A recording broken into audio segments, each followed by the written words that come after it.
In 1986, 3 siblings were rescued from a hoarder house in rural Indiana. Their parents were arrested. The news made headlines.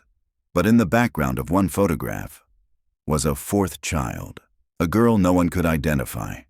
No records, no name, no follow-up. Now, nearly 40 years later, one of the rescued siblings returns to the house and finds a sealed trapdoor beneath the porch. What she discovers rewrites everything they thought they escaped from. Before we begin, don't forget to hit subscribe for more cinematic true crime mysteries based on real cold case patterns, long-buried secrets, and impossible disappearances. August 14th, 1986. Location: Floyd County, Indiana. In this prologue, we open on a small-town newspaper office as an intern loads developed photos from a crime scene onto a light board. One image shows the rescue of the 3 Dawson children from a collapsing, trash-filled farmhouse. But in the back, near the porch steps, a 4th child is visible, half-shadowed, barefoot, her face partially turned toward the camera. No one on the scene recalled her. Her image was cropped from the printed photo and forgotten. May 3rd, 2024. Location: Floyd County, Indiana. The rental car crunched up the gravel drive like it remembered the weight of tragedy. Tall grass swallowed the path on both sides, green and overgrown, wrapping around the tires as if trying to pull the vehicle back. Mae Dawson hadn't seen the house since she was 8 years old, but it still stood at the end of the drive, sagging under the weight of time and rot. The Dawson House. That's what the newspapers called it in 1986, back when everything fell apart. Now, nearly 40 years later, the only sound was the whine of cicadas and the crackling of her nerves. She parked under the rusted remains of what used to be the carport. The boards had buckled, the tin roof slumped in the middle like a broken spine. The house beyond was 2 stories of peeling paint, busted gutters, and sun-bleached windows. It looked exactly like it should. Haunted. Mae stepped out, gravel crunching beneath her flats. She wore black slacks, a loose cotton shirt, and a messenger bag slung over one shoulder. She had brought only what she needed: gloves, a flashlight, her phone, and the photograph. She stood there a moment, hand resting on the roof of the car, trying to control her breathing. The last time she'd stood in this yard, 2 social workers were dragging her and her younger brother through a sea of beer bottles and newspapers, past a living room full of trash bags and sour-smelling blankets. She had blocked most of it out, or so she thought. Now it all came rushing back. The smell, the noise, the hands that grabbed them, the screaming, and the porch. Mae climbed the 3 front steps slowly, pausing at the landing. The porch sagged under her weight, but it didn't give. She reached into her bag and pulled out the laminated photo, the one she had printed from the microfilm archive at the county records office 2 weeks earlier. August 14th, 1986. 3 kids being led out of the house by Child Protective Services. Mae, her twin brother Mark, and their baby sister Bethany.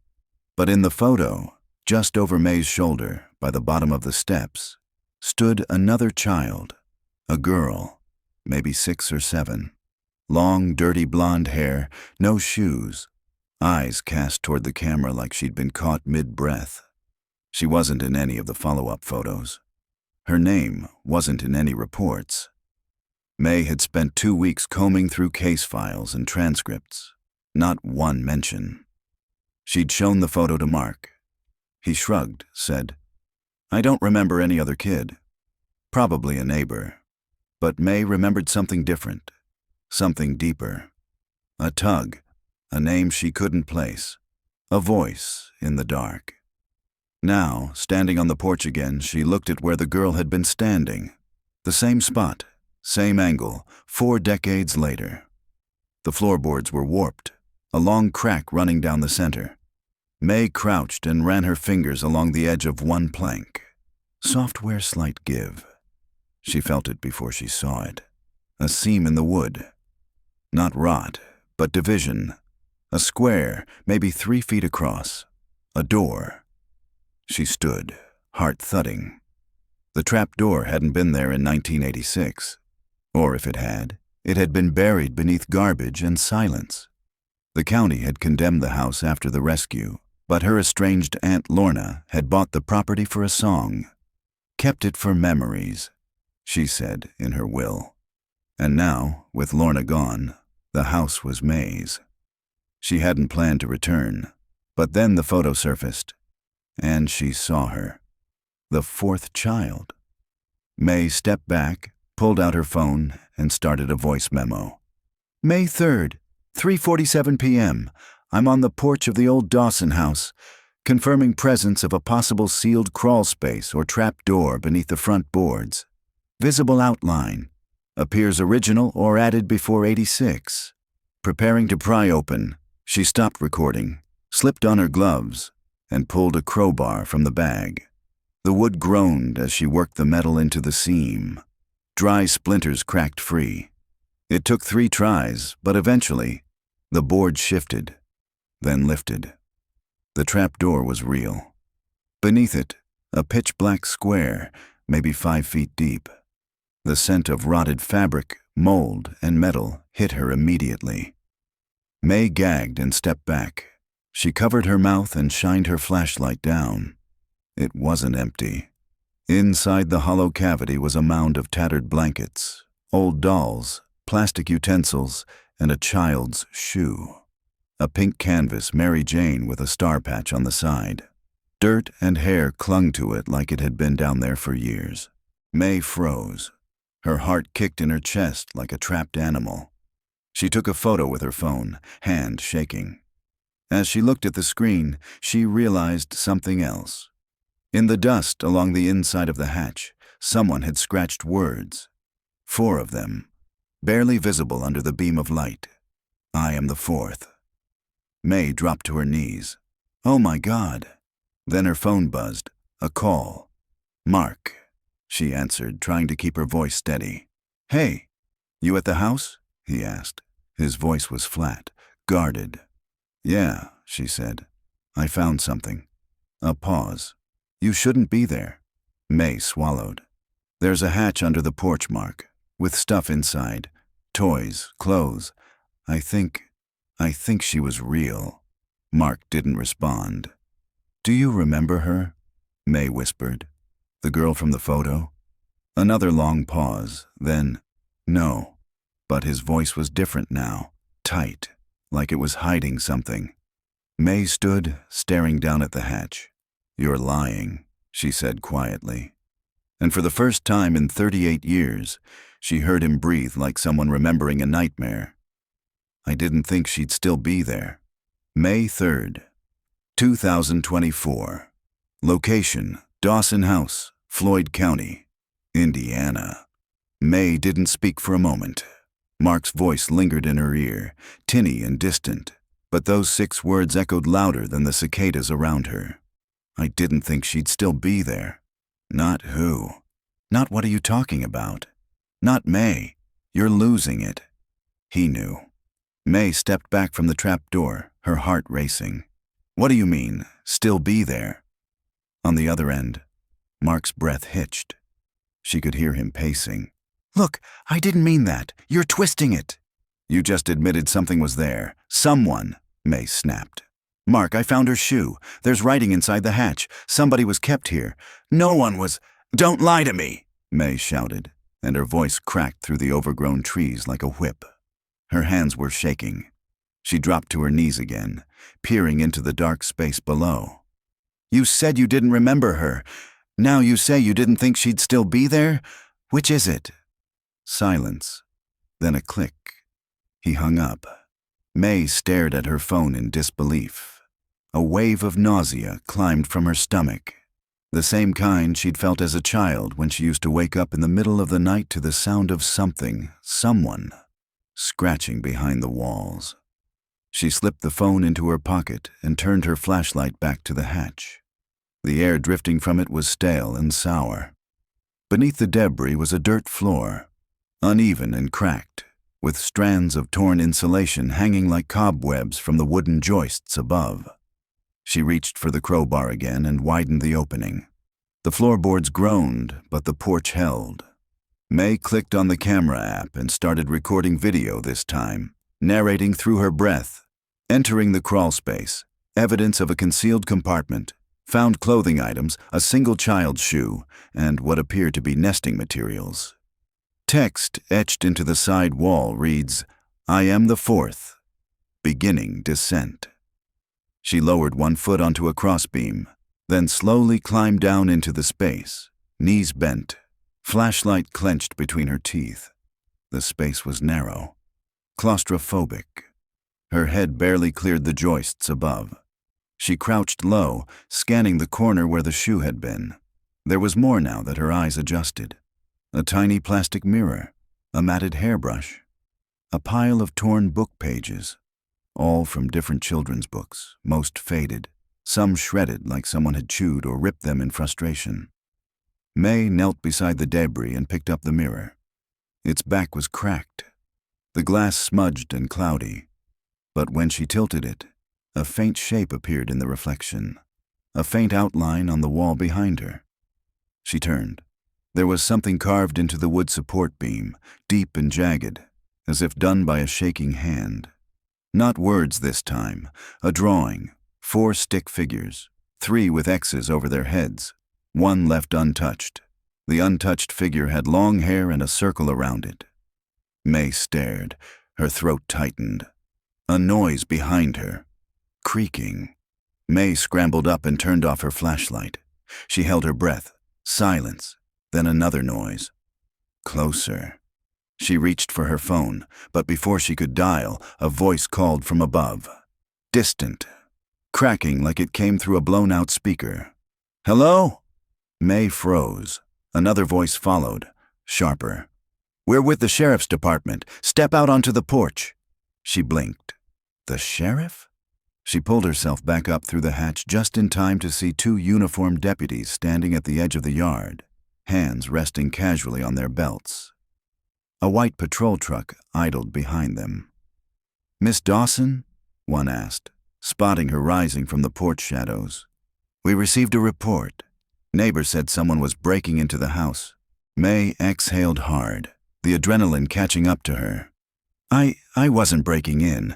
I own the house." One of the deputies, a tall man with thinning hair, climbed the steps and looked at the partially pried open hatch. "Looks like you were prying something open." "It's mine," May said. "The house. My aunt left it to me. I've got the documents in my bag." He nodded, unconvinced. "Mind if we take a look?" May hesitated, then gestured toward the opening. "You'll want to see this anyway." The next 30 minutes moved fast. She showed them the hatch, the shoe, the etchings. One officer took photos while the other called it in.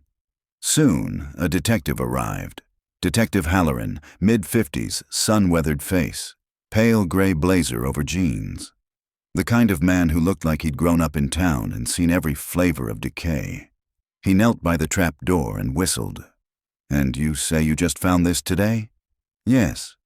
"Mind if I ask what brought you back here?" May handed him the laminated photo from her bag. Halloran studied it, his face tightening. This is from the 1986 rescue, isn't it?" May nodded. "She's not listed," Halloran muttered, tapping the girl's image. "No name, no record of a 4th child. And you're sure this isn't some neighbor kid who wandered into the frame?" May looked him square in the eye. Numbers she lived here, and someone made sure she was forgotten. Halloran looked back at the house, now glowing amber in the late afternoon light. The porch boards creaked under his boots as he rose. "We're going to secure the site," he said. "Forensics will need to go over every inch, but if there's truth to this..." He didn't finish, because they both knew what this meant. The story they were told in 1986 was a lie. That evening, back at her motel, May sat on the edge of the bed with the photo in her hands. The TV played some muted local news segment in the background, but she wasn't listening. Her phone buzzed. A message from an unknown number. Stop digging. There was no fourth child. May's hands went cold. She stared at the screen. Then she looked back at the photo. At the barefoot girl standing half-shadowed by the porch, forgotten by time, erased from the record. Her eyes stared right through the lens. Right through May. She whispered to herself, voice barely audible. Then why do I remember her name? May 4th, 2024, location, Floyd County Sheriff's Office, Indiana. The sheriff's office hadn't changed much since 1986. Same linoleum floors, same coffee-stained furniture, same cracked bulletin board where missing posters once hung, curling at the edges like leaves in a drought. May remembered being here. She didn't remember the layout or the paint color, but the feeling, that thick, sour dread, was still in the air. Detective Halloran led her down a short hallway and into a small, windowless interview room. It smelled like copier toner and worn-out air conditioning. "Have a seat," he said, nodding toward the metal chair. "Can I get you anything? Water? Coffee?" May shook her head. He settled across from her, setting a recorder on the table between them. He pressed the red button. A soft click. Detective John Halloran, Floyd County Sheriff's Office, May 4th, 2024. Interview with May Dawson regarding the 1986 rescue from 1120 Firebrush Lane and newly discovered evidence of a potential fourth minor. He paused. May stared at her hands. "Take your time," Halloran said. "I'm going to ask some questions, but if you need a break, just say so." She nodded. "First," he began gently, "can you tell me how you came into possession of that photo?" May took a breath. "It was in the county archive. I was researching old property records and crime scene documentation. I found the original negative from the rescue." "And what made you start looking into it?" May hesitated. "I saw the photo online once, cropped, just me, Mark, and Bethany. But the full version, when I saw it, it felt wrong, like something had been erased. And when I looked closer, I saw her, the fourth kid." "Had you ever seen her before that?" "Yes," May said quietly. "I think I remembered her. I didn't before, not clearly. But when I saw the photo, I knew her face. I knew the name, even if I couldn't say it right away, like it had been pushed out of my head." Halloran leaned forward. "Can you say it now?" May stared down at the table. Then she whispered, "Calla." The name settled in the air like ash. Halloran scribbled something in his notebook. "Calla, do you remember anything else about her?" May swallowed. "She used to sing, at night. When it was dark and we were locked in our rooms, I could hear her. She used to tap the wall between us. We'd knock back and forth." Halloran raised his eyebrows. "Your brother and sister don't recall her." "I know," May said. "Mark swears he doesn't, but when I told him I found the hatch, he slipped. He said he didn't think she'd still be there." Halloran's eyes sharpened. "Still be there?" May nodded. The detective sighed. "I'll be speaking with him." He shifted gears. "Tell me about what you found in the crawlspace. Describe everything." May listed it off slowly. The pink shoe, the dolls, the mirror, the writing on the wall, "I am the fourth," the drawing of 4 stick figures, 3 with X's, 1 circled. When she finished, Halloran was silent for a long moment. He tapped the pen against his notebook. "We've got forensics combing through the house right now. From what they've found so far, there's no question that crawlspace was occupied. For how long, we don't know yet." May exhaled slowly. "So I'm not crazy?" "No," Halloran said. "You're not, and you may have just reopened a forgotten case." He stood and turned off the recorder. "That's all I need for now. But May, this might get worse before it gets better." She stepped outside 20 minutes later, eyes adjusting to the morning light. The parking lot shimmered with heat already. The old house was taped off, Crime scene crews crawling through the shadows of her childhood like archaeologists unearthing a forgotten tomb. May made her way to the car. Her phone buzzed. Unknown number again. Stop remembering. She never had a name. She dropped the phone. Her hand trembled as she bent to pick it up. This time she didn't call Mark.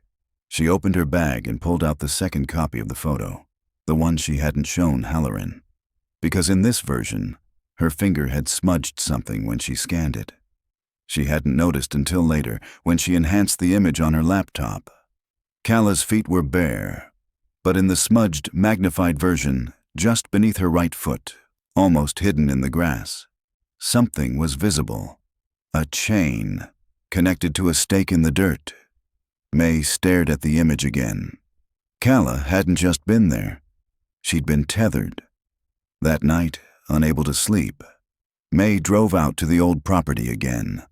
The house was sealed. Yellow tape fluttered in the dark. But she didn't go to the house. She went around the side, to the broken-down trailer where her father used to keep his tools. It had been padlocked for decades, but the padlock had rusted through. Inside, it smelled of grease and dead air. May swept her flashlight across the walls, tools, broken furniture, old paint cans, and then, tucked behind a tarp, a wooden box about the size of a microwave. She crouched. The lid creaked as she lifted it. Inside, dozens of index cards, stained and curled, each with a date and a name, except for one, just a card with a date, July 12, 1986, and a label, unnamed, bright hair, unregistered. May felt her blood go cold. They had cataloged her. Like property, and they never gave her a name. May 5th, 2024. Location, 1120 Firebrush Lane, Floyd County, Indiana. The forensics truck rolled up just after 9 a.m., tires crunching against the gravel as a team of crime scene techs stepped out. May stood at the edge of the overgrown yard, arms folded, watching the dust settle around the yellow tape. She hadn't slept. After finding the index card in the trailer, unnamed, bright hair, unregistered, she sat in her motel room the rest of the night staring at it, holding it, turning it over in her hands like a relic. It wasn't just the words. It was the implication.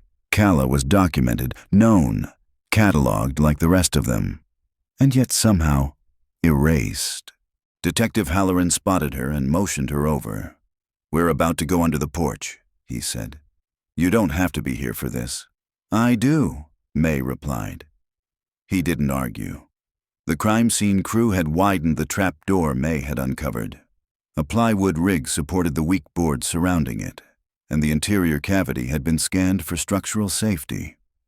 Beneath the porch, the crawl space extended further than May originally realized, an L-shaped bend in the back that curved under the stairs. "Anything you want to tell us before we go in?" one of the techs asked, snapping on a pair of nitrile gloves.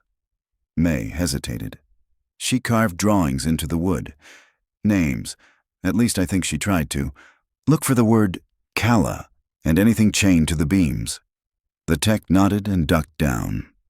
May crouched nearby, watching through the open trapdoor as they swept the flashlight across the dark. Dust swirled. Beetles skittered. Then, "Detective?" one of the techs called out. His voice was tight. "You should see this." Halloran went down first. May followed. The crawl space had changed since she'd last been in it. Not just cleaned out, but expanded. More of the space had been cleared by the techs, and beneath the porch steps was a shallow dugout pit, 4 feet wide, about 2 feet deep. A child's mattress lay across it, molded, discolored. "Jesus," Halloran muttered. This wasn't a hiding place. This was a room.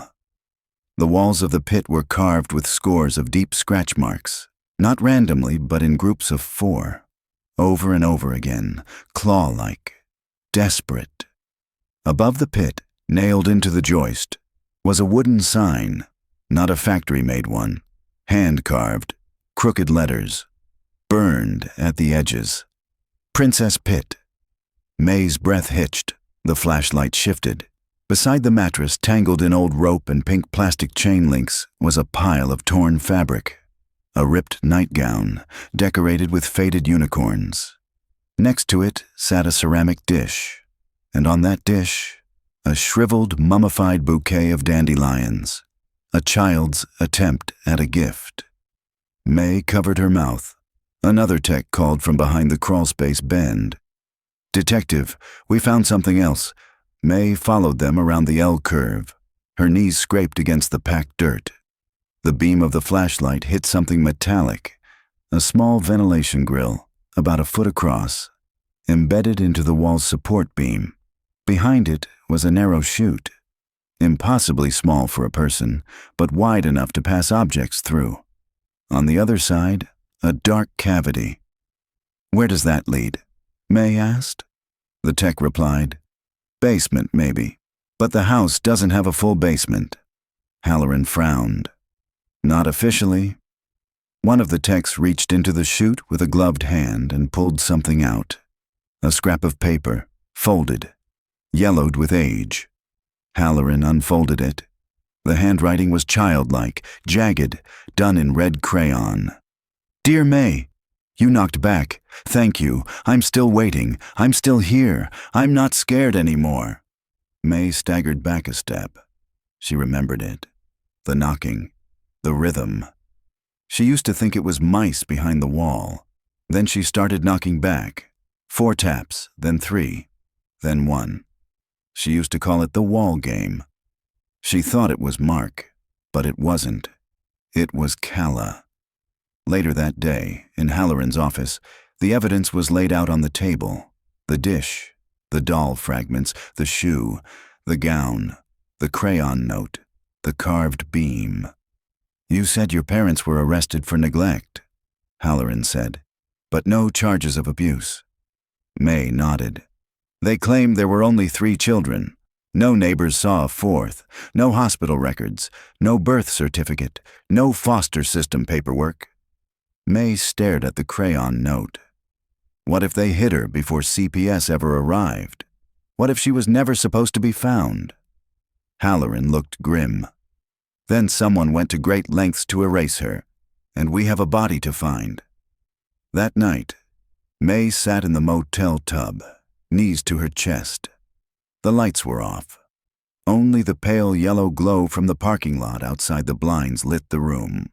She listened to the sounds of dripping pipes and imagined her little sister Bethany sleeping in the room next door, unaware of any of this. May hadn't called her. Not yet. Bethany was only 4 years old when they were rescued. Her memories were a soft blur. May had protected her from the truth once. Could she do it again? Her phone buzzed on the sink. She climbed out of the tub, dripping, and picked it up. Another message. Unknown number. "Do not dig the garden." She was never planted. She was discarded. May's fingers shook. This wasn't random. Someone was watching. Someone who knew the house. Someone who used the same language they used back then. Discarded. Unregistered. Bright hair. She stared into the mirror, breath fogging the glass. And for the first time in 38 years, she remembered something buried so deep it didn't feel like memory. More like a whispered warning from behind the wall. A lullaby, sung through the slats at night. 4th is not a name to say. 4th will be the one to stay. 1 for food and 2 for light. 3 for sleep and 4 for night. May whispered the words aloud, eyes wide, heart pounding. She hadn't thought of that song in decades, but now it was back, and she knew what it meant. Calla was the 4th, and she was never meant to leave. May 6th, 2024. Location, 1120 Firebrush Lane. Interior, Floyd County, Indiana. The wallpaper peeled back like old skin. May stood in what had once been the living room of the Dawson house. Now a skeleton of its former self. Forensic crews had cleared out most of the rot and rubble. Boards had been stripped, carpet ripped. The house felt like an excavation site. But May wasn't looking at the floor. She was staring at the wall where the family's television used to hang. Behind the floral wallpaper, something bulged. A warped spot, subtle but unmistakable. She reached for her multi-tool and began to peel the paper away. It came loose with a slow hiss, revealing splintered wood and a small rectangular cutout. Halloran had left her alone for the day. Said the house was cleared for now. But May knew better. The house hadn't given up its last secret yet. She tapped the cutout, hollow. Fingers trembling, she pried it open. Inside was a cassette tape. Unlabeled, dust-covered, wedged behind the wall for decades. May sat back on her heels. This wasn't just forgotten. It had been hidden. Back at the sheriff's office, Halloran examined the tape under a desk lamp. "Where'd you find it again?" "In the wall, living room, behind the wallpaper." He turned it over. "No label, no timestamp. You sure this is from the 80s? May pointed to the casing. "That's a Fuji FXI. That specific shell design was only made between 1984 and 1987. Halloran nodded, mildly impressed. "You know your tapes." She didn't tell him she used to record lullabies for Bethany on One, or that her father used to make them listen to sermons he recorded from the radio, always over blank cassettes, always without labels. He didn't want them to know what was coming. Halloran called in a forensics technician and had the tape loaded into a refurbished player used for digitizing evidence. Static. A hiss. Then a low tone. Then a man's voice. Familiar. Monotone. "This is documentation. Subject 4 continues to resist sleep and food conditioning. Isolation protocol resumed. Nightlight revoked." May's blood froze. "Behavior inconsistent with siblings. Subject exhibits defiant traits, not suitable for transition." There was a pause. Then a faint whimpering in the background. A child's voice. Barely audible. "Please, I'll be good." May covered her mouth. The man's voice resumed. "Begin reinforcement cycle. Repeat the rhyme." Then a chorus of 3 children, chanting, her and her siblings. 1 for food and 2 for light, 3 for sleep and 4 for night. The tape hissed. A faint click. The recording looped again. The tech paused the tape. Halloran stared at the device like it had grown teeth. "That voice. It's my father," May whispered. "He recorded everything. That's why he had the tapes. He was—" She stopped. Couldn't finish. Halloran stood abruptly and stepped into the hallway. May sat there, shaking, staring at the tape machine, and then her phone buzzed again. Unknown number. She didn't pass the test. That's why she stayed. She didn't realize she'd begun crying until she saw the droplets hit the desk. That night, May returned to the house alone. The lock was broken now, the front door held closed with little more than a zip tie and a note. Active investigation. Do not enter. But she didn't care. She had to find out where the voices came from, the reinforcement cycle, the conditioning. That wasn't parenting. That was programming. She walked room to room, her flashlight carving slices through the darkness. She didn't call Mark. She hadn't spoken to him in 2 days. He hadn't answered her texts, hadn't returned her voicemails. May stepped into the hallway. A breeze kissed her skin, cool, stale, from somewhere below. Not the porch, not the crawl space. The floor vent beneath the hall rug. She rolled it back. There, just beside the cold air return grate, was a square metal cover, sealed with screws. She ran back to her car, grabbed her tools, and returned to unscrew the panel.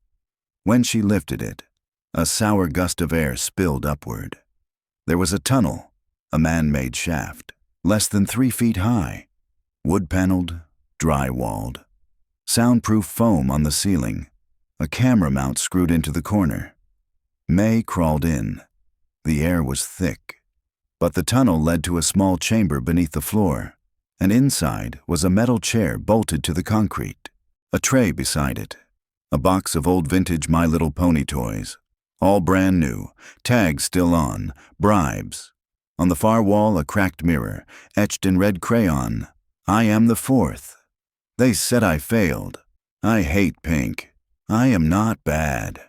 May fell to her knees. The scent of old sweat and tears lingered in the drywall.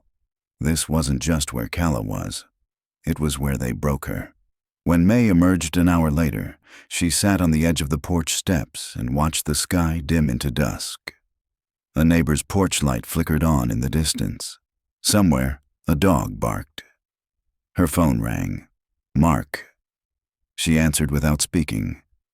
He didn't say hello, just, "You found the room, didn't you?" May said nothing. "She never passed their test," he said. "They called her defective, disobedient, said she couldn't be reformed like we were." May's voice cracked. "We were children." "I know. Why didn't you tell me she existed?" Mark's voice cracked too. "Because I didn't know until they took her away. They erased her, May, like she was a mistake. I was 7. I didn't understand. But I remember the day she stopped singing through the wall. They told me it was a dream." May clenched her jaw. "She was real." "I know," he whispered. "Now I remember." He hung up. May looked out across the yard, and for the first time, she said her name aloud. Not in fear, not in confusion, but in defiance. "Calla." And the wind answered like a whisper behind the boards. May 7th, 2024. Location, 1120 Firebrush Lane. Furnace room. The door to the furnace room hadn't been opened in decades. May stood at the edge of the rusted handle, gloves on, crowbar in hand. The hallway smelled like dust and dry rot, and even though the rest of the house had been gutted by forensics, this door was still sealed shut. Not padlocked, just painted over, dozens of layers thick, as if the house itself had tried to bury it. The knob broke off when she turned it. The crowbar did the rest. The door creaked open with a noise like lungs exhaling after holding their breath too long. Inside, blackness. May stepped in slowly, flashlight shaking in her hand. The furnace room was small. No windows. Cinder block walls. The air was thick and heavy with old insulation and the faintest trace of burned rubber. The furnace itself was a beast. Cast iron, hulking, long since disconnected. But it hadn't been removed. Its mouth gaped open, jagged at the edges like rusted teeth. May walked to it. Then she saw it. Nestled in the ash at the back of the chamber was a porcelain doll, scorched and cracked, one eye missing. Its head was tilted unnaturally, and its dress had mostly burned away. But what remained was clear. A name, handwritten across the hemline in faded red marker. Calla. May stumbled backward. The doll had never belonged to her, or to Bethany, or to Mark. Her mother had forbidden porcelain dolls. "Eyes like spies," she used to say. "They watch you. They whisper things at night." So who gave this one a name? She sat on the back porch steps later that afternoon, the doll sealed in an evidence bag beside her, waiting for Halloran to arrive. Her hands were scraped, her face streaked with sweat and soot. He pulled up in an unmarked vehicle, got out slowly, and walked toward her with a look that said, "I believe you now." May handed him the bag. He looked at the doll, his jaw tightening. "I think they burned her things," she said. "One at a time. After she was taken." Halloran looked around the porch. The crawl space, the conditioning room. Now this. I've never seen a case like this in my career. "She was never a case," May replied. "That's the point. She wasn't reported missing because they never let her exist on paper." He nodded. "We're checking all missing children reports from 1980 to 1986. Cross-referencing any Jane Does, but if she was never documented, she'll never be found in a system." May finished for him. "Unless we find her."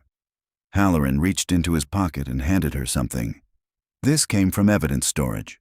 From the first investigation, you might want to see it. May unfolded the aged piece of paper.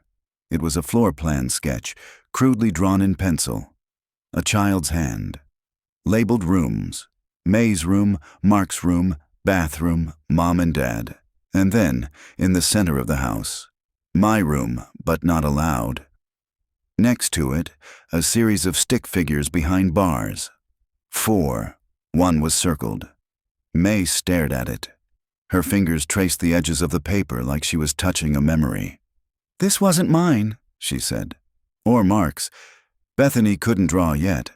Halloran said, "We found it folded inside a dresser drawer, stuck between the boards, no name, no fingerprints they could use at the time."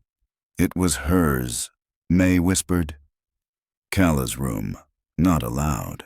That night, May dreamed of the furnace room. In her dream, the doll stood up on blackened legs and spoke with her sister's voice.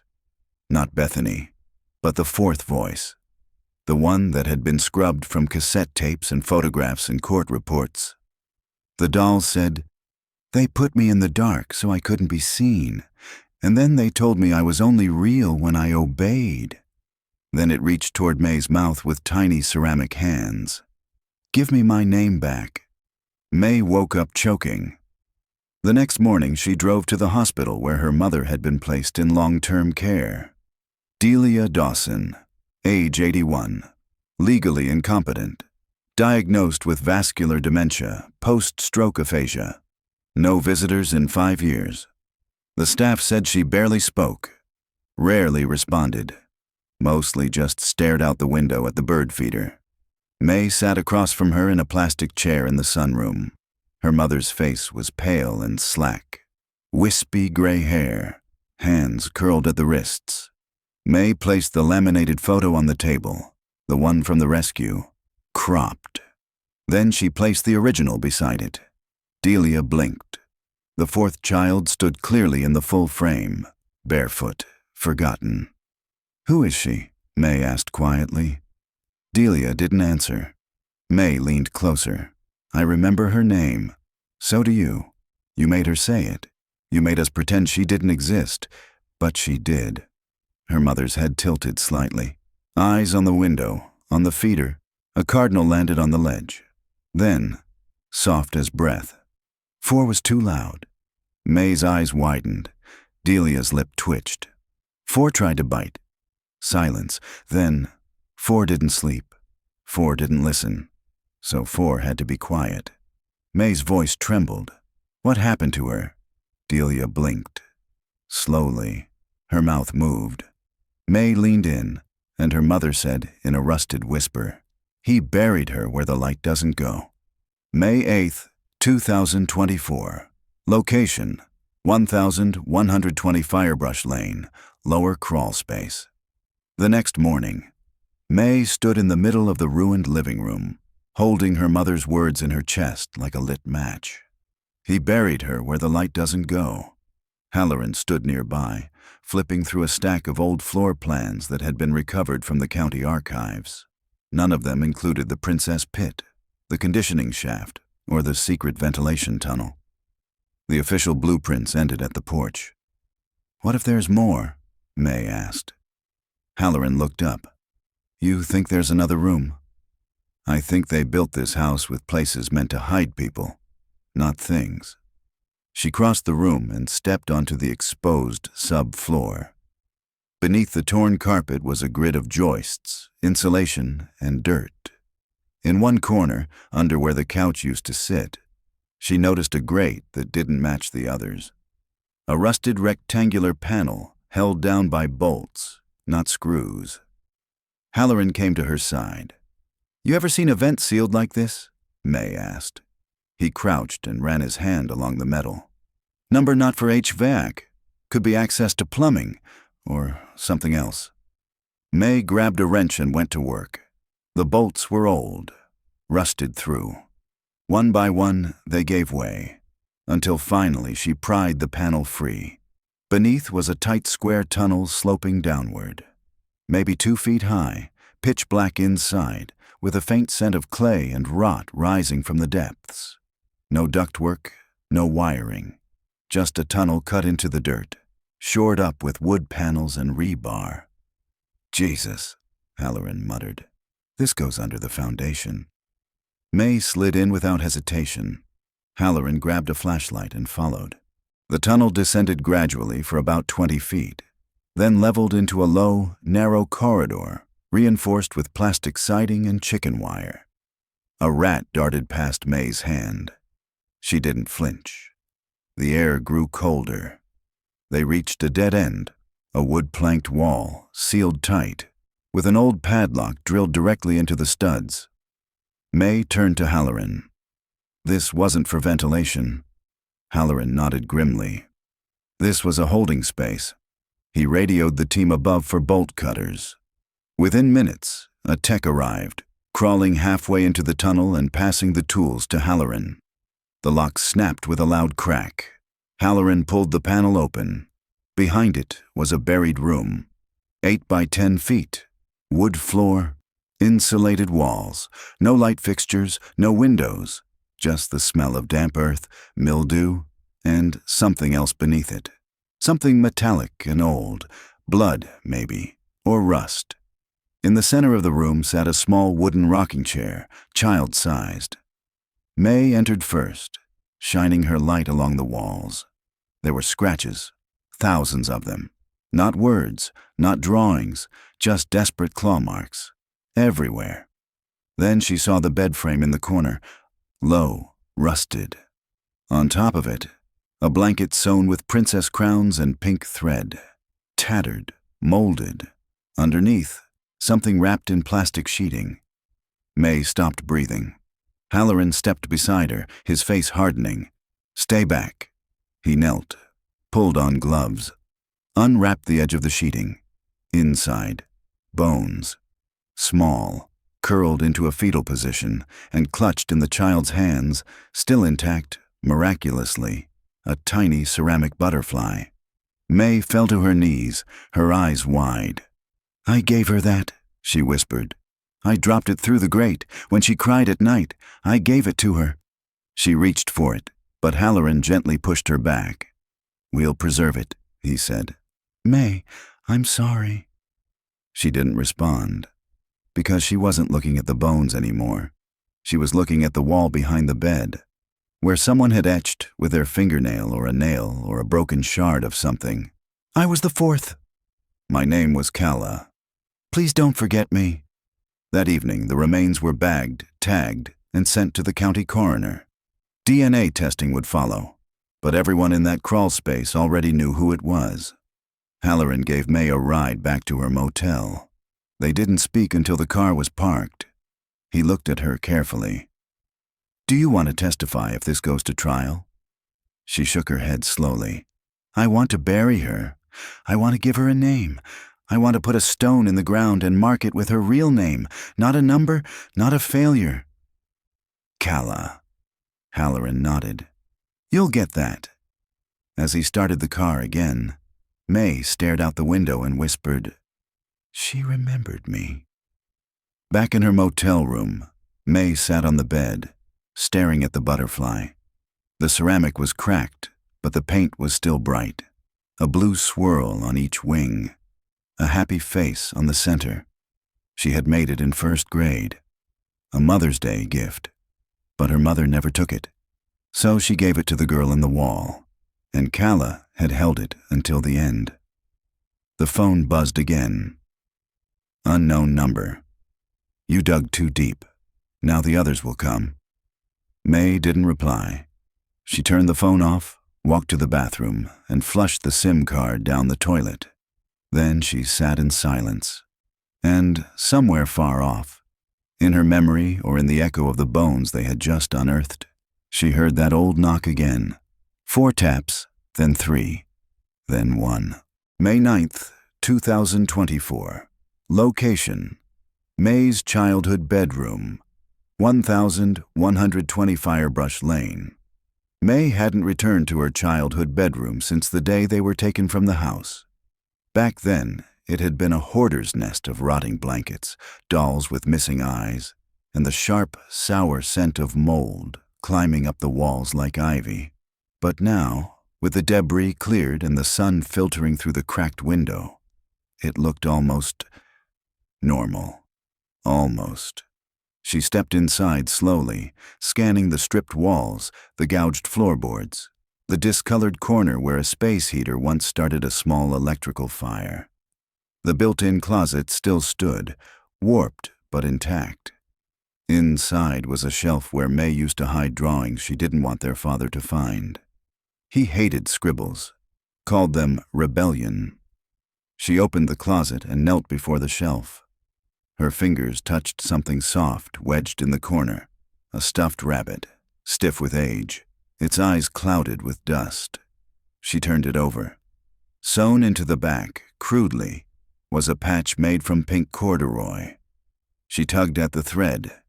It unraveled. Inside the lining was a small notebook wrapped in plastic. May stared at it, breath caught in her throat. The notebook was no bigger than a deck of cards, bound with blue yarn, pages curled and stained. On the first page, in child's handwriting, "If I'm not here, I'm still here. Find the butterflies, they show the way. I am Calla. I was loved once." May's hands trembled. She flipped through the pages. They were filled with drawings, butterflies, spirals, stars. And beneath each one, a name. Not hers, not Mark's, not Bethany's, but others. Angela, pink butterfly. Tessa, green butterfly. Mira, orange spiral. Eve, double star. Me, blue butterfly, alone. Each drawing was placed next to a number and a location. Beneath the stairs, under the shed, inside the trailer, behind the wall in the furnace room. May flipped to the final page. "If I'm gone, tell them I remember, even when they tried to take it away." At the sheriff's office, she sat across from Halloran, the notebook open between them. He had read every page. Twice. "Are these names of other children?" he asked. "I think so," May said. Calla wasn't the only one. Halloran stood and paced. Why wasn't any of this in the case file? Why didn't CPS catch it? "Because they weren't looking for anyone who didn't officially exist," May answered. "They rescued 3 kids. That's what they came for. Calla was already in the crawl space. Maybe the others had already been moved? Or worse." Halloran ran a hand through his hair. "We need to excavate every single spot she mentioned." May pointed to one of the drawings. "This says Mira, trailer, next to the fan. That's where I found the index card. There could be more in there." "And the shed?" May nodded. "That was always locked. We weren't allowed to go near it. Dad said it was the burn house." Halloran didn't respond. He picked up the radio and called in a forensic crew. "Bring everything, and I mean everything." 3 hours later, the trailer was opened again. Inside, behind the rusted utility fan, buried in a false panel, they found 3 more index cards, identical to the one that read "Unnamed Bright Hair." These read, "Subject number 5, Tessa, too small. Relocated subject number 7, Mira, defective. Quiet room, subject number 8, Angela, compliant. Transferred." May stared at the word relocated and felt her stomach turn. Halloran crouched beside the forensic tech. "What the hell were they doing?" May said nothing, because deep down she already knew. This wasn't just about abuse. This was a system, a selection process, and her parents hadn't been the only ones involved. That night, May sat in the motel room with a notebook spread across the bed. She'd laid out the butterfly codes. Each symbol led to a place. Each place had once hidden something, or someone. She traced her fingers across Calla's entry again. "Me, blue butterfly, alone." May whispered, "You weren't alone." She looked at the entry below it. It wasn't a name, just a single sentence. There was one more. "But I never saw her face. I think she lived in the wall." May froze. She turned to the photo again, the one from the rescue. Zoomed into the left corner of the image, far behind the porch, a sliver of a second face, blurred, almost camouflaged by the siding of the house. Too small, too shadowed, but it was there. Another child. Not Calla, not May. Another girl.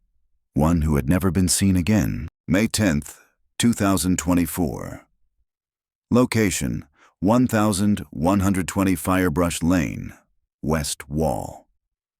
The photograph wouldn't stop burning in May's head. That blurred sliver of a face, nearly lost in the shadow of the porch column, tucked behind a rotting plank. It wasn't Calla.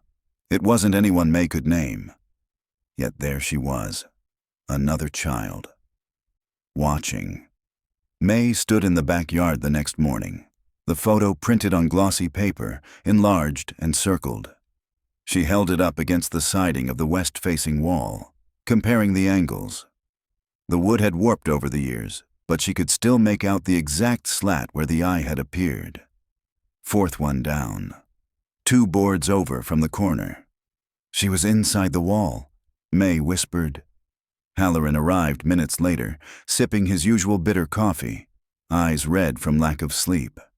"You really think this is another kid?" "I know it is." He looked at the photo again. This shot was taken the day you three were pulled from the house, so either she was hiding or she was trapped. May nodded. Calla wrote about her in the notebook. She said she never saw her face, only heard her move behind the wall, called her the one who doesn't speak. Halloran stared at the siding. "We'll get the team," he said. By afternoon, a demolition team stood along the west wall. Halloran supervised, gloves on, flashlight in hand. May refused to leave. They began pulling boards one by one, carefully documenting everything. Beneath the wood siding was the insulation, damp, moldy, nest-riddled. Then, a hollow thud. One of the techs stopped. Knocked again. Different sound. Not drywall, not brick. A cavity. They pulled the insulation back. Behind it was a hidden hatch, no bigger than a filing cabinet door, nailed shut from the outside with splintered, rusted finishing nails. There was no visible handle, just a strip of worn pink ribbon stapled to the top like a makeshift pull cord. The tech pried the nails free. Dust poured out. Then the door gave way with a low groan. The flashlight beam caught a pair of broken slats, arranged like shelves, a flattened pillow, tattered bedding, a plastic Hello Kitty cup, and in the far corner, a name scratched into the wood. "Elise," May gasped. "That's her." Beneath it, a tally, hundreds of them, etched one by one, some crossed out, some circled, a code only the girl inside would have understood. And beside the tally marks, etched in jagged lines. Not seen, not chosen, not pretty, not loud. Still here, still me. Halloran crouched. My God, this was a confinement cell. May stepped inside before anyone could stop her. The space was barely large enough to crouch in. The air was dead. Every surface had been clawed at, as if someone spent years trying not to disappear. She found another item on the shelf, a torn photograph.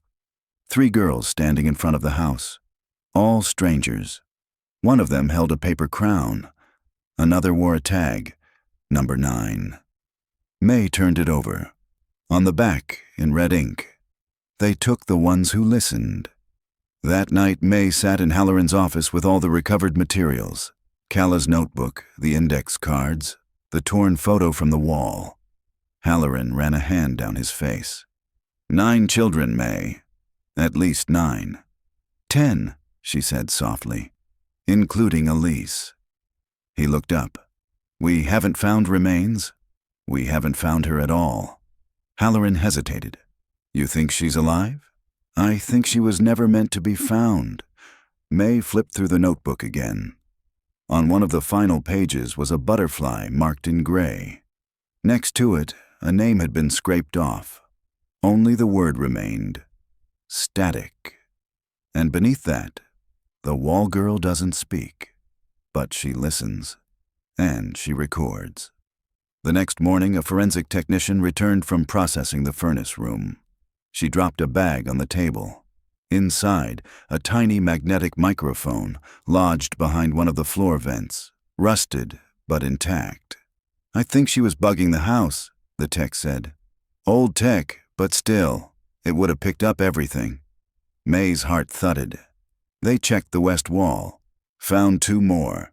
In Elise's hidden space, beneath the floorboards, was a cracked tape recorder. Its wheels jammed, its plastic warped with age. Inside, a cassette. Labeled in pencil, "I am still here." May 11th, 2024. Location, Floyd County Sheriff's Office. Evidence room. The cassette tape clicked into the deck with a soft clunk. May sat across from Halloran in the sheriff's evidence room. A digital recorder was running to preserve the output. The tape had been cleaned, dried, and rewound by techs who specialized in degraded analog media. But May already knew.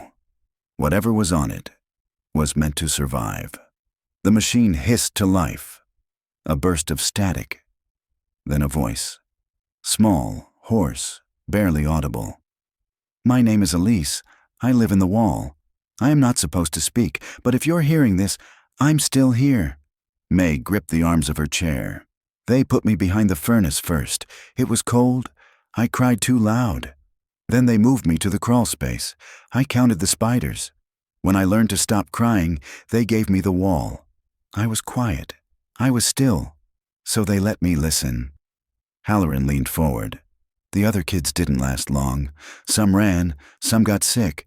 One girl stopped eating. Calla was the one who hummed. I liked her." The voice paused. You could hear breath, staggered, shallow. "He said I was a good ghost, a watcher, a recorder. He said if I was still enough I'd get to stay, that the others were failures, that I was functioning static." May's blood went cold. "They made me record what the others did, what they said. I had a button. If they disobeyed, I was supposed to press it. Sometimes I did. Sometimes I didn't. When Calla disappeared, I stopped pressing it." Another pause, then a quiet scratching sound, like someone fidgeting with the mic. "This is my last tape. If they find it, I'll be gone. But maybe you'll hear me. Maybe you'll remember me. Because if I disappear and no one remembers me, then maybe I really wasn't ever real." The tape hissed. Another sound, like footsteps, or a door creaking. Then her voice again, urgent now. "Don't look under the back steps. That's where they bury the ones that don't listen. Look behind the tree, the one with the broken swing. That's where I saw the papers." Click. Silence. The tape ended. May stared at the machine, fists clenched. She tried to warn someone, even if it killed her. Halloran nodded slowly. "We need to find that tree." That afternoon, May and Halloran returned to 1120 Firebrush Lane with a cadaver dog and a forensic dig team. The backyard was overgrown. Kudzu, rusted chain link, thorn bushes that hadn't been trimmed since the mid-90s. But May saw it instantly. The tree with the broken swing. A twisted cottonwood, half dead, its branches bowed like shoulders, and beneath it a tangle of roots and overturned earth. The dog alerted within minutes. Shovels scraped down. At 2 feet they hit a rusted lockbox. Inside were papers, yellowed, creased, and water-damaged. But readable. Halloran opened the folder carefully. Typed letterhead. St. Augustine Center for Behavioral Alignment. Date, September 1985. Subject number 6, Elise, has shown extended tolerance to long-term isolation. Receptivity to conditioning remains above threshold. Another page. Phase 3 candidates should be selected based on obedience over emotional affect. Previous failures, i.e. Calla, demonstrate that affection is not predictive of loyalty. May stared in disbelief. "This wasn't just abuse," she said quietly. "It was research." Halloran flipped to the last page. A table of names. Subject number 3, May. Subject number 4, Kala. Subject number 5, Tessa. Subject number 6, Elise. Subject number 7, Mira. Each followed by a final outcome. May, integrated Tessa. Relocated Mira. Quiet room, Elise. Retained Kala. Expired. The word made May recoil. Expired. Like she was milk. That night, May sat in the motel bathtub with the water off, the notebook on her knees, and the tape deck on the floor. She listened again. Not to Elise this time, but to the background. Between the words, between the breaths, was a faint sound. Click, whir, beep. May scrambled to her laptop and isolated the background audio. Boosted it. It wasn't white noise, it was a keypad. She wrote it down. 4 clicks. Pause. 1 click. 3 clicks. 2 clicks. A code. Back at the house, the old pantry door in the kitchen had a lock. Everyone assumed it led nowhere. But May remembered. They were never allowed inside. She returned at dawn, entered the code into the digital lock installed after the fire inspection in 1985. 4132 click. The door creaked open. Behind it, not shelves, not food, but stairs. Descending into something no one knew was there. May 12th, 2024. Location: 1120 Firebrush Lane. Sub-level chamber. The stairs groaned beneath May's weight. Dust thickened with every step, choking the air like ash. The light from her phone flashlight bounced off walls that weren't stone or concrete, but soundproofed foam, stapled in overlapping layers, like a recording booth. The temperature dropped the deeper she went. The silence so complete, it felt like a physical thing pressing against her skin. At the bottom, the hallway turned left, then right, then stopped. May stood before a steel door, bolted shut from the outside. A small circular window, wire-reinforced, offered no view inside. But on the door's surface, someone had scratched 3 letters. SAC, St. Augustine Center. She turned the wheel lock. It resisted, then gave with a reluctant clang. The door opened into blackness. Her flashlight pierced the dark. The room beyond was windowless, soundless, dry. A metal chair sat in the center of the floor, bolted down, with 2 cloth restraints still tied to the arms. Nearby, a desk. On top of it, a reel-to-reel recorder, wires strewn like veins. May stepped forward, heart pounding.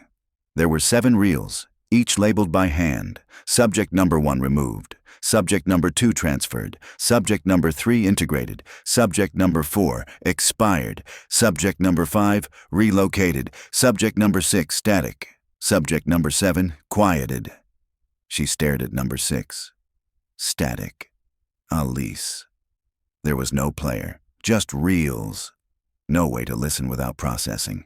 But beneath the reels was a clipboard. The top page was a log sheet dated between 1983 and 1986. Each entry was a session. Voice conditioning, obedience trials, response to deprivation, static monitoring. At the bottom, one entry stood out. June 9th, 1986. Induction failure. Subject removed to wall chamber. Observation ceased. Documentation sealed. The date burned into May's mind. That was the week CPS removed her, Bethany, and Mark from the home. They never made it down here. No one did. Footsteps echoed from above. Halloran appeared in the stairwell, flashlight in hand. His breath caught as he stepped into the chamber. "What the hell is this?" he whispered. May handed him the clipboard. He scanned the entries. This is clinical. This wasn't just your parents. This was organized, and it didn't stop here. May nodded slowly. They used our house as a trial site. Halloran stared at the chair. Why here? Why kids? Because no one was looking, May said. Because no one listens to kids, especially not kids who were already broken. He swallowed. This is bigger than local jurisdiction. May pointed to a symbol carved into the recorder. A butterfly split in half. Calla knew, she whispered. So did Elise. That's why they tried to record everything. Halloran pulled out his phone and snapped photos. We'll get this processed, chain of custody, and I'm alerting state investigators. As he moved toward the stairwell, May lingered by the chair. Her hand hovered over the restraint, and then she saw it, carved into the underside of the chair. My name was Elise. Not static. 2 days later, the story broke nationwide. Headlines called it the Butterfly Case, a hidden conditioning program. Children selected for their compliance. Locations buried under abandoned homes, schools, and church shelters. May's house had been one of many, but there was no record of who authorized it. The original staff files from St. Augustine had been lost in a fire in 1987. No arrests were made, just a wave of silence, and a new list of questions. On May 17th, May buried Calla. A headstone was erected at the edge of a rural cemetery, beneath a weeping pine tree. Carved into it, Calla Dawson. 1981 to 1986. She remembered. And now, so will we. Mark and Bethany came. So did Halloran. A few survivors from similar institutions attended anonymously, leaving butterflies made of folded paper beside the grave. May stayed behind after everyone left. She placed the ceramic butterfly, the one Calla had clutched, at the base of the stone. Then she turned to the small velvet box in her pocket. Inside, a tag marked number 6. She buried it next to the grave. One for Calla, one for Elise. That night, back in her apartment, May opened her laptop. She had scanned and uploaded every document, the notebook, the tapes, the log sheets. She created a folder titled Project Butterfly and set it to public. Then she sat in the dark and waited. At 2:17 a.m., a message pinged. Unknown user. I was subject number 9. I remember the tree. I remember her voice. Where do we go next? May stared at the screen and typed, We dig, we name, we remember, and we never let it happen again. May 18th, 2024. Location, State Forensics Lab, Indianapolis, Indiana. The reel-to-reel tape labeled subject number 6. Static took nearly 48 hours to restore. The metal casing was warped. The ribbon had fused in spots, but the data was intact. Inside a sterile sound lab, May and Halloran sat behind a pane of soundproof glass while technicians queued up the reel. This is the last known recording made by Elise, the tech said. It's dated June 8, 1986, one day before the removal. The machine clicked on. Then silence. Then Elise's voice. Calmer than before. Older. If you're listening, I wasn't meant to survive. They gave me the wall, but I was never asleep. I saw everything. A mechanical hum filled the background. Maybe the recorder. Maybe something deeper. They said they were watching us from the center, a place with glass doors and no clocks. Calla said they took her there once. Said a woman with red hair made her choose between a doll and a wire. She chose the doll, so they called her defective. May's hands clenched. I think they were studying how we broke. The ones who cried. Were sent to the quiet room. The ones who obeyed got names. Calla tried to help me. She left notes through the grate. She told me to hold on. The tape hissed, then continued. The last night I heard them fight. The man and the woman. He said, You let her get too close to the wall, girl. She said, They're just numbers. Then someone screamed. A door slammed. I never heard Calla again. Halloran looked sick. May said nothing. She was still listening. I stayed quiet. I pressed the button. I let them think I was still. But the last thing I recorded was someone new. A girl crying in the furnace room. She said her name was Juniper. She never got a number. May's breath caught. Halloran sat up. Juniper? They took her the morning you all were rescued. Said she didn't count. Said no one would miss her. I think they buried her under the shed. The tape clicked. Then Elise whispered one final sentence. Please don't let me be the last one remembered. May and Halloran returned to the property with a full excavation team. The shed had partially collapsed over the years. Beneath its concrete floor, ground-penetrating radar revealed disturbed soil. At 3 feet down, they found fragments of a pink rubber sandal, a lock of hair tied in yellow string, and the corner of a child's dress, faded but intact. Forensics confirmed what May already knew. Juniper had existed. Even if no one ever filed her name, even if no system recorded her, she had been the 11th, the one after Elise, the one who was never supposed to be seen. On May 21st, May held a second burial. No last name, no records, no photograph, but a name carved into the new headstone, Juniper, the one they never numbered. That night, May added a new entry to the public folder. She titled it, Subjects number 1 through number 11, remembered. Inside, each child's name, real or chosen, was matched with their last known location, the symbol they'd left behind, and what little was known about them. Elise, Calla, Mira, Tessa, Angela, Juniper, each with a butterfly. May hit upload, then closed the laptop and walked to her window.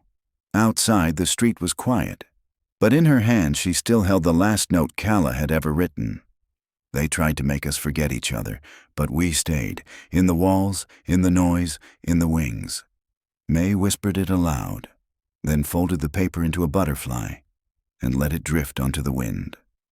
June 22nd, 2024. Location, Butterfly Circle, National Memorial for Forgotten Children. 1 month later, on a quiet green hillside in Floyd County, a circle of smooth gray stones was arranged beneath a copper sculpture. The statue, 12 feet tall, resembled a child's hand releasing a swarm of butterflies, each one formed from salvaged metal, vent covers, old tape reels, scorched bits of ductwork recovered from condemned houses across the Midwest. At the base of the monument, a plaque read, In memory of the unnamed, unnumbered, unchosen. You were not forgotten. You were not static. You were never defective. You were children, and you were loved. May stood at the edge of the circle, clutching a worn notebook in her hands. Calla's notebook. Behind her, families gathered. Some were survivors, others descendants of those who vanished. A few had driven hundreds of miles just to be there. Some held paper butterflies. Others held photographs of children whose names had never been written down. Mark and Bethany came too, standing a little apart. Bethany had started therapy. Mark was volunteering now at a missing children's nonprofit. Halloran stood nearby, dressed in civilian clothes. He'd turned in his badge 3 days earlier. They called you today, he said quietly to May. The task force. She nodded. I'm not joining. You sure? May opened the notebook. I'm making my own list, she said. The ones still missing, the places not yet searched. There's more than just this house. Halloran looked at her carefully. You really think this was just one site? May looked toward the tree line, where a red ribbon marked another location being scanned by ground-penetrating radar. I think there are dozens. 2 hours later, May knelt before Calla's headstone again. She placed a fresh ceramic butterfly at its base. A young girl, no older than 9, stood beside her. She was from Ohio. Her mother had driven her 5 hours to be here. She'd brought a drawing of a butterfly with 3 eyes and no mouth. It was in my dream, the girl whispered. The girl in the wall gave it to me. May didn't flinch. What was her name? She asked. The girl shrugged. She didn't say, but she wasn't scared. She said I had to remember the shapes. May took the drawing and gently folded it into the notebook. That night, in her apartment, May opened a clean journal. On the first page, she wrote, The 4th child was never named, but she was never alone. She numbered the next blank line. Subject number 12. Unknown. Reported in Missouri. Symbol: three-eyed butterfly. Then she opened her laptop and began searching again.